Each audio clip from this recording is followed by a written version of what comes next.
სასწაულები ჩვენს ცხოვრებაში. ეს არის ჩემი პოდკასტი ნომერი 23 და რაღაცნაირი სევდიანი განწყობა მაქვს და ამ წუთას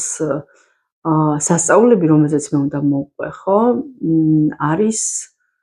რაღაცნაირად აუხსნელი და ამოუხსნელი. დღესაც არ ვიცი, რომელ სპეციალისტისთვის შეიძლება და მეკითხან მიმემართა და არის რამოდენიმე, ესე ვთქვათ, ერთ-ერთს მოვყვები ყოველ შემთხვევაში ამ წუთას. ძალიან ხშირად მე ისედაც მესმის ჩემი კლიენტებისგან, რომ რაღაც სასწაული მოხდა. ჩვენ ზოგადად უკვე პირველ ზდაში ვინც არის, რა თქმა უნდა, მიჩვეულები ვართ ამ სასწაულებს და ერთი ესეთი უცნაური ამბავი მინდა მოვყვე და ერთი დღე, როდესაც ერთ დღეში მოხდა ძალიან ბევრი რაღაცა სასწაული და უცნაური. სახში ვბრუნდები, ტრანსპორტში ვზივარ და რაღაცნაირად სახში მოსვლამდე, ანუ სადაც უნდა ჩამოვსულიყავი, იქიდან საკმაოდ შორ მანძილზე რაღაცა მეუბნება, რომ აქ ჩამოდი. ოღონდ ვერც ანუ არც მაღაზიაში ვიყავი შესაძლოა, არსად არ ვიყავი, უბრალოდ მე უკვე დიდი ხანია ჩემს ინტუიციას უსმენ და რაღაც შინაგან შეგრძნებებს და ოკეი, ჩამოვედი სულ სხვა ტერიტორიაზე, ესე ვთქვათ, არა ახლოს სახლთან. და მივდივარ ჩორით ფეხით მოვსეინობ. უცებ ჩემს წინ მირბის ბავშვი. ესე ჩამიქროლასავით, ესე ვთქვათ და თვალი გავაყოლე ამ ბავშვს და ეს ბავშვი მიემართება, მეც მოვსეინობ ტრასის ყველაზე რუსთავში ყველაზე ტრანსპორტით დაკავებული გზის გასწვრივ მოვსეინობ და ეს ამ ბავშვმა ჩამიქროლა და მიემართება ზუსტად აი ამ ტრასაზე გადასასვლელად, სადაც არის ორმხრივი ყველაზე ესეთი ბიზი მოძრაობა, ყველაზე აქტიური სატრანსპორტო მოძრაობა. და უცებ რო ხვდები, რომ ეს ბავშვი უნდა წავიდეს ტრასისკენ, მე რა თქმა უნდა სირბილს ვიწყებ, ვეწევი და აი ამ ბავშვს უკან ვასწრებ, რომ ჩავჭიდო ხელი, სანამ ზუსტად გადავა გზაზე, სადაც მანქანები მოძრაობენ. ეს მოვახერხე, დავიჭირე და უკვე რომ მინდა რომ ჩემსკენ ესე ვთქვათ გადმოიმევ და ბავშვი იწყებს ტირილს ხმამაღლა, მე ვერ უმკლავდები მარტო და მეხმარებიან გამლელები, რომ დავაკავოთ ეს ბავშვი და არ გადავიდეს გზაზე და მოკლედ ადამიანები რა თქმა უნდა შევიკრიბეთ ამ ბავშვის გარშემო და ვაჩერებთ ამ ბავშვს, რომ ვიღაცისკენ იწევს, მოკლედ ესე ისტერიულად, რომ ვიღაცას ესე ვთქვათ ეძებს. ასაკი დაახლოებით ახლა ვერ ვიხსენებ ზუსტად, ეს რამოდენიმე წლის წინ იყო და ალბათ 3 წლის შეიძლება ყოფილიყო ბავშვი. რა თქმა უნდა ვიძახებთ პატრულს და ფიქრობთ რომ სად მოვიძიოთ ამ ბავშვის პატრონი და დაახლოებით ალბათ რამოდენიმე ხანში მოდის ქალი, გოგო, ახალგაზრდა ტირილით და იხუტებს ამ ბავშვს და რა თქმა უნდა იყო დედა. აღმოჩნდა რომ ბავშვი, როგორც დედამ ახსნა შემდეგ, გამოეკიდა ბაბუას,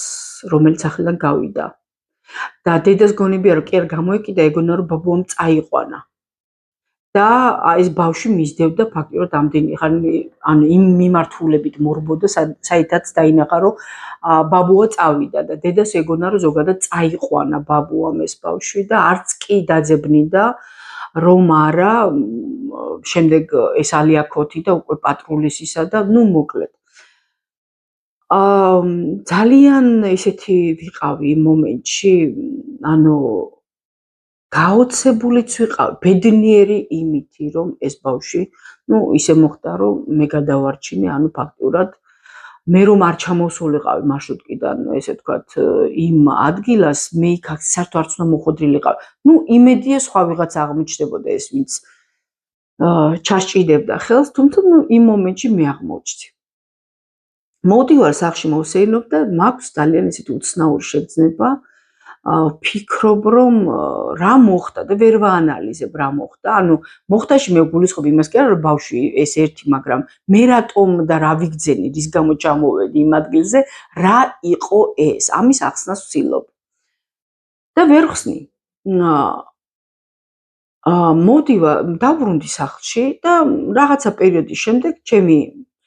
საყვარელი პუდელის გასეირნების დრო იყო და შუადღესით გავასეირნე პარკში გავიყვანე ჩემს სახლთან სკვერია და იმ სკვერში შესვლისას ვხედავ რომ სკამზე დევს მობილური და გარშემო არავინ არ არის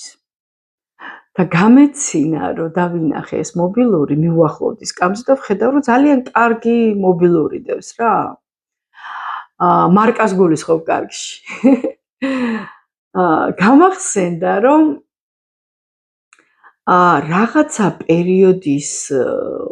წინ ფიქრობდი რომ კარგი იქნებოდა რომ მობილური შემეცვალა და გამეუმჯობესებინა ესე ვთქვათ ეს მე ახლა რასაც ყვები ეს რამოდენიმე წელს ალბათ 7-8 წლის წინანდელ ამბავს ყვები და გამეცინა რომ მეთქი სამყარო გავიგე მაგრამ ეგრე არ მithოვია ამ ფორმით რომ ვიღაცას დარჩეს ტელეფონი და ავიღე ეს ტელეფონი ვურეკავ პირველივე ეს არის სადაც ესე ვთქვათ გავიდა და ვეუბნები რომ თქვენ რა ვიცი ახლობას თუ ვისიც არის მობილური დარჩა და მოკლედ ბაზლევ ჩემს ნომერს და დამიკავშირეთ ან მოკლედ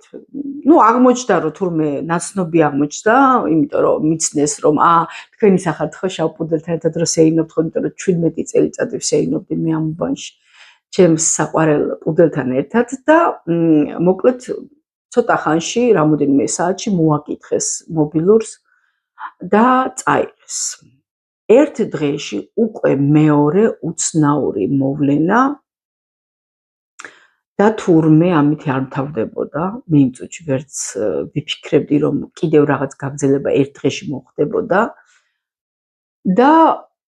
ისევ რა თქმა უნდა ბრუნდები სახლში და ვარ ესეთი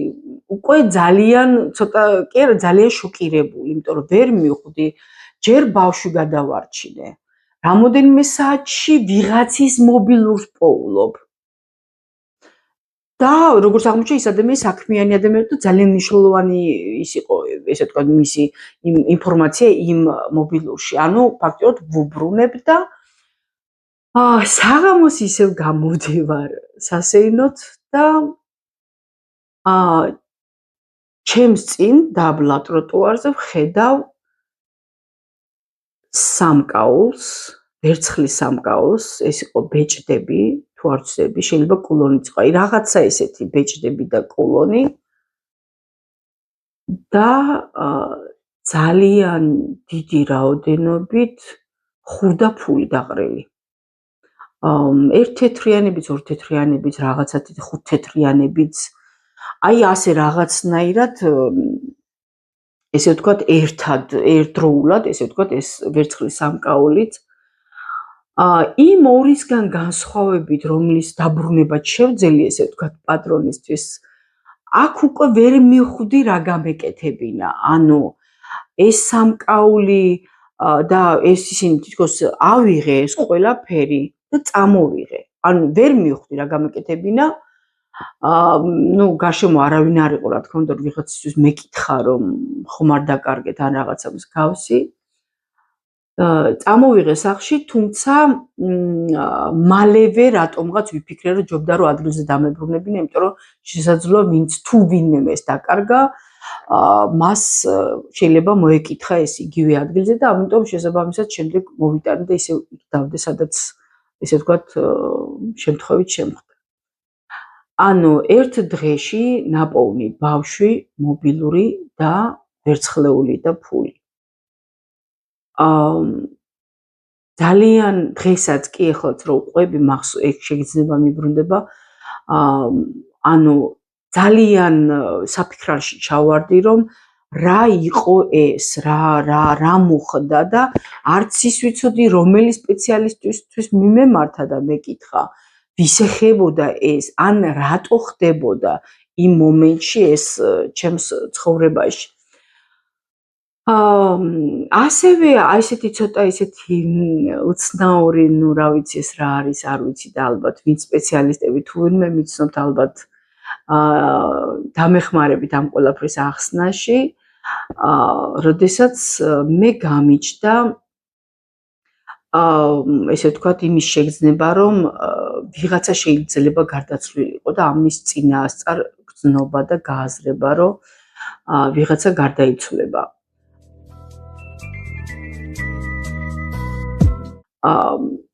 პირველი როცა მე ეს ვიგძენი, რომ ვიღაცა შეიძლება გარდაცვლილიყო და ეს იყო ჩემი ბიძაშვილის ახალგაზრდა შვილი, ბიჭი, რომელსაც არაფერი ისეთი არ ჰქონდა წინაპირობა, რომ რის გამო შეიძლება გარდაცვლილიყო და მას ესე ვთქვათ, მოკლედ მოხდა 2-3 თან იცით რა არის უცნაური 2-3 დღით ადრე ვგრძნობდი. ეს არ იყო დიდი ხნის ესე ვთქვათ წინასწარი შეგრძნება 2-3 დღით ადრე და მე ჩემს ბიძაშვილს უკავშირდები, როდესაც ეს შეგრძნება მოვიდა, არ ვიცოდი რა გამეკეთებინა, ხა როგორ შეიძლება დედასთან მიხვიდე და უთხრა, რომ იცი რა, შენ შვილზე ვნახე, რომ შეიძლება გარდაიცვალოს. ვუკავშირდები ჩემს ბიძაშვილს და ყოველი შემთხვევისთვის მის ახალგაზრდა ვაჟს, შვილს, რომელიც დაქორწინებას აპირებს იმ პერიოდში და ემზადება ქორწინებისთვის, ვკითხულობ, რომ ხო კარგად ხართ ოჯახში რაღაცა და მეუბნება, რომ ნინო, კი, უბრალოდ ემზადებით ქორწინებისთვის და ну რაღაცა ესე თქვათ ჯანმრთელობის პროფილაქტიკის მიზნით ამ თვთას საავადმყოფოშია და ესე თქვათ გაწმენდას იკეთებს მოკლედ სისხლისო და რაღაც ისეთი პროცედურებსო და ისეთი არაფერიო. ну რაღაცნაირად დამშვიდდი რომ ვიფიქრე რომ ალბათ ეს არასწორი ის იყო შეგრძნება და წინასწარი შეგრძნება და ზუსტად დაახლოებით 2 დღეში თუ 3 დღეში მირეკავენ და მაგებინებენ რომ ის ახალგაზრდა ბიჭი დამძიმდა საავადმყოფოში, მოხდა რაღაცა და სამწუხაროდ გარდაიცვალა. რა თქმა უნდა, იმის გარდა რომ ეს ძალიან დიდი სტრესი იყო ჩემთვის, რომ ჩემი ბიძაშვილის შვილი მოკვდა, ამის გარდა იყო ჩემთვის ძალიან ემოციური, რომ მე რატომ ვიგძენი ეს ამბავი. შემდეგ გადის რაღაცა პერიოდი და უკვე დედაჩემის ძმაზე, ბიძაჩემზე ვგრძნობ ამას და ისიც დაახლოებით რამოდენიმე დღეში გვაგებინებენ, რომ გარდაიცვალა. ყველაზე ისეთი მძიმე და ემოციური იყო, როდესაც ეს მამაზე ვიგძენი და პარასკევი დღე იყო და მშობლების სანახავად მივედი ძირითადად ესეთ შაბათ-კვირას ვიცრიდი ხოლმე, მაგრამ იმ შემთხვევაში იყო ის, რომ პარასკევს და განსაკუთრებით აი ამ შეგრძნების გამო ალბათ შეუარე ვინახულე და ვფიქრობ ასეთ რამეს, რომ თუ კი ის ორი შეგრძნება აი ასე მალე ესე ვთქვათ ასრულდა, ესეც ხომ არ ასრულდება და ესეც ხო არ განმეორდება და რა გავაკეთო ახლა მე ისეთი რომ ესე ვთქვათ მე არ ვინანო სხვა შემთხვევაში თუ სხვებს ვერაფერს ვერ ვეუბნებოდი ეს უკვე ჩემს მშობელს ეხებოდა და უნდა სალონში ვიყავი ჩაწერილი და იქ უნდა წავსულიყავი და იმ მომენტში უკვე რომ უნდა გამოსულიყავი სახლიდან გადავიფიქრე სალონში წასვლა და ჩავედი მაღაზიაში ვიყიდე რაღაცა ნუგბარი რომელიც მამაჩემს უყვარდა ზოგადად ჩემს მშობლებს უყვარდათ და ამოვიტანე ის ნუგბარი და ესე ვთქვათ გავმასპინძლდი ანუ გავშალეთ და მეთქი მოდი მივირთვათ ერთად მეთქი და ნუ რაღაცა ესეთი ხო მივირთვით ის ანუ რაღაცა ვერ მივხვდი რა გამეკეთებინა და რაღაც ესეთი ფორმა მოუნახე და მოკლედ მივირთვით ეს ნუგბარი რაღაცა და უკვე რომ უნდა დავემშვიდობო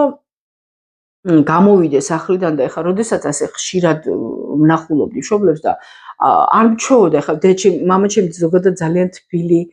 ადამიანი იყო და უყვარდა ხოლმე ჩახუტებაც და კოცნაც და მაგრამ ესე ხშირად ეხლა რომ ვნახულობდი ესე ყოველ დამშვიდობებაზე არ ვეხუტებოდით ხოლმე ერთმანეთს და მოკლედ გამოსვლისას მაინც რომ ვიფიქრე რომ მე არ ვინანო მეთქი გამოსვლისას კარგად ჩავეხუტე ესე ვთქვათ და აი ამ დროს წამოვიდა შეგრძნება სხეულში თუ ვინმე შეხებია მიცვალებულს ეცოდინება ეს რა ის არის სხეულებრივი შეგრძნება გარდაცვლილი ადამიანის და მახსოვს როგორ შემეშინდა იმიტომ რომ მე არ ვიცოდი სხვა ორ შემთხვევაში თუ ეს იყო წინათგზნობები და რაღაცა ამ შემთხვევაში ცოცხალ ადამიანს ჩავეხუტე და ვიგრძენი რომ იყო ვამის შეგრძნება და იმისათვის რომ არ შემჩნეოდა რომ ცრემლები მომივიდა რა თქმა უნდა იმიტომ რომ ვერ ავხსენი ეს მომენტი რა იყო რა ხდებოდა რომ არ შეემჩნიათ ჩემ მშობლებს ძალიან მალე ჩახუტების მერე მალე გამოვეცალე და გამოვედი და კვირა დღეს მამა გარდაიცვალა ანუ ინსულტმა დაარტყა და კიბეზევე გარდაიცვალა ანუ ის ავად არ იყო აბსოლუტურად ჩემი მშობლები ძალიან ჯანსაღი ცხოვრებით ცხოვრობდნენ და არც ერთი არ ავატყოფობდა არაფრით და ამ წინაპირობა არანაირი არ იყო ეს რაღაცეები არ ვიცი რა მოვლენებია შემდეგ გაიღვიძა ზოგადად ჩემს შემთხვევაში და რა ახსნა შეიძლება და რომელ სპეციალისტმა შეიძლება ახსნას არც ეგ არ ვიცი და თუ ვინმე ხართ გამომეხმაურეთ თუმცა ნუ რაღაცნაირად თითქოს ისე მოხდა რომ ეს გასამდა და მას შემდეგ ეს შეგრძნება არ მქონია ერთადერთი როდესაც მსგავსი რაიმე ვიგრძენი ეს იყო ჩემთვის ძალიან ძვირფასი ადამიანი რომელზეც გამიჩნდა იგივე შეგრძნება რომ ის არ იყო ჯანმრთელად და მაშინაც სხეულებრივ დონეზე მოვიდა როდესაც ჩავეხუტე და სხეულებრივ დონეზე მოვიდა ეს შეგრძნება რომ რაღაცა პრობლემა ქონდა ჯანმრთელობაზე დაახლოებით არ მახსოვს ზუსტად ერთ წელიწადში თუ რაღაცა იყვება რომ მას ქონდა სიმსივნე რომელიც იმ მომენტში არ ვიცოდით არავინ მან თვითონ არ იცოდა რა თქმა უნდა მე არ ვიცოდი და არც არავინ არ იცოდა და რაღაცა პერიოდის შემდეგ უკვე ვგებულობ რომ მას აქვს ესე ვთქვათ სიმსივნე ამ შემთხვევაში ანუ მე ვიწყებ ასკეზას რა მრავალწლიანი და მრავალ ხანგრძლივ ასკეზას თუ ვინმე ასკეზა არ იცით არ ვიცი გვაქვს თუ არა ჩვენს პოდკასტებში ასკეზაზე თუ არა და აუცილებლად ჩაგიწერთ ცალკე პოდკასტ ასკეზაზე იმიტომ რომ ეს არის ერთ-ერთი ის ინსტრუმენტი რომელსაც ძალიან ხშირად ვიყენებთ ხოლმე ადამიანები განსაკუთრებით ალბათ პიროვნულ ზრდაში ვინც ვართ კარგად ვერ ყვევით ამ ინსტრუმენტში ესე ვთქვათ და ну უფრო კი ითვლება რომ თითქოს ეზოთერიკული ინსტრუმენტია თუმცა მე ვფიქრობ რომ არ ვიცი რა კავშირშია მაგრამ ჩვენი წინაპრები ამას იყენებდნენ თუ გახსოვთ აი ესეთი მომენტები რომ ისა ღმერთს შევპირდი რომ მოღუნდა ჩემი შვილი გადამირჩინე და ზოგი ცხარს პირდებოდა ზოგი ანუ მსხვერპლშეწირვა სოციალური არსების ამ შემთხვევაში ზოგი პირდებოდა რომ ყოველ წელს აი ხო გაგგონიათ რომ განსაკუთრებით ყაზბეგშია მე მგონი ეგ სალოცავი სადაც ყოველ წელს იმ დღესასწაულზე რომ ჩამოდიან და უმძიმეს ჯვარს იდებენ მხრებზე და წრე უნდა დაარტყან და ანუ ფაქტიურად ეს ყველაფერი ჩვენს რელიგიაში იყო უბრალოდ არ ერქვა ასკეზა ესე ვთქვათ მე მგონი რომ არ ერქვა ასკეზა და ერთ-ერთი ძალიან ისეთი ინსტრუმენტია და ალბათ ჩავწერთ ცალკე ამ ინსტრუმენტზე პოდკასტს და ამ შემთხვევაში, როდესაც მე ვიგრძენი, რომ ჩემთვის ძვირფასი ადამიანი არ იყო მთლად ჯანმრთელად და ცოტა ეს ვიბრაციები ვიგრძენი, აი ეს მომაკვდავი ადამიანის, მოკლედ პირდაპირ თქვა, ძალიან შემეშინდა და მომენტალურად იმ მომენტში უკვე დაპრაქტიკებული მქონდა ასკეზა ძალიან ბევრ სურვილზე და მომენტალურად ვიწყებ მეთქი რა არის ის რაღაცა რომელიც მე ამ წუთას ძალიან მიყვარს და შემიძლია რომ დავთმო, შეველიო, განუსაზღვრელი ვადით, სანამ ეს ადამიანი ამ იმიდან არ გამოვა და არ გამოჯამთელდება, ესე ვთქვათ და მე ვთმობ ამ რაღაცას იმის სანაცვლოდ წლების განმავლობაში ეს იყო საკვები, რომელიც მე წლების განმავლობაში არ მიმირთმევია მიუხედავად იმისა, რომ თავის დროზე ვგიჟდებოდი და ძალიან მიყვარდა და შემდგომ ხდება ამ ადამიანის ამ სიტუაციიდან გამოძრომა ყოველ შემთხვევაში დაიძლია ეს სიტუაცია, რომელზეც ექიმებიც კი იძახდნენ, რომ შეუძლებელია, ანუ ვერც კი კიდებდნენ, ესე ვთქვათ, ხელს, იმიტომ რომ ძალიან რთულ ორგანოზე იყო სიმსივნე და დღესდღეობით გასული არის დაახლოებით ალბათ 3 წელი, ან 4 წელი, უფრო 4 წელი და მოკლედ რომ ვთქვათ, ჩემი ესე ვთქვათ, ჩემთვის ძვირფასი ადამიანი გამოძრა ამ სიტუაციიდან. ეს ყველაფერი არის თუ არა სასწავლების ჟანრი თუ რაც არის, არ ვიცი, მაგრამ მე ვიცი ერთი რამე, რომ ჩემი კლიენტებიც, რა თქმა უნდა, ძალიან ხშირად აღნიშნავ ხოლმე, რომ ესეთი სასწაულები გასაგებია, რომ ძალიან ფსიქიკა ძალიან დიდ როლს ასრულებს. ოღონდ მე რაც მოვყივი ხა ეგ არ ვიცი, ხა ვერანაირად ვერ დაგეგმავდი მე ვერანაირად, რომ დავუშვათ ან გინდაც ის ბავშვი მეპოვნა, მე ეს ერთ დღეში ამდენი რაღაცა და გინდაც აი ამას, რომ მე ვხედავდი იმ ადამიანების გარდაცვალებას გრძნობდი 2-3 დღით ადრე. და ოღონდ თავარი და მნიშვნელოვანი ალბათ კიდევ ის არის, რომ ჩვენს ცხოვრებაში სასწაულების ადგილი არის და ეს მივიღოთ როგორც მოცემულობა, იმიტომ რომ სამყარო შედგება ამ სასწაულებისგან და თქვენ კი, ჩემო ძვირფასო მსმენელებო, გისურვებთ ყოველივე საუკეთესო სასწაულებს თქვენს ცხოვრებაში. რომ არ ელოდებით აი ისეთ კარგ სასწაულებს, ეს გამოჯამთელება იქნება, თქვენი პირადი ცხოვრების აწყობა იქნება, თუ კარიერული წინსვლა, თუ რეალიზაცია, ყველა იმ სფეროში, რომელშიც თქვენ ამ წუთას ინატრებთ და ღმერთს შესთხოვთ, რომ ღმერთო, სასწაული მოახდინე და აი ეს მოხდეს ჩემს ცხოვრებაში. აი ის სასწაულები თქვენ და სასიკეთოდ აქ ხდენოდეთ. ეს არის ჩემი პოდკასტი ნომერი 23 და ბევრ საუკეთესო სასწაულს გისურვებთ თქვენს ცხოვრებაში.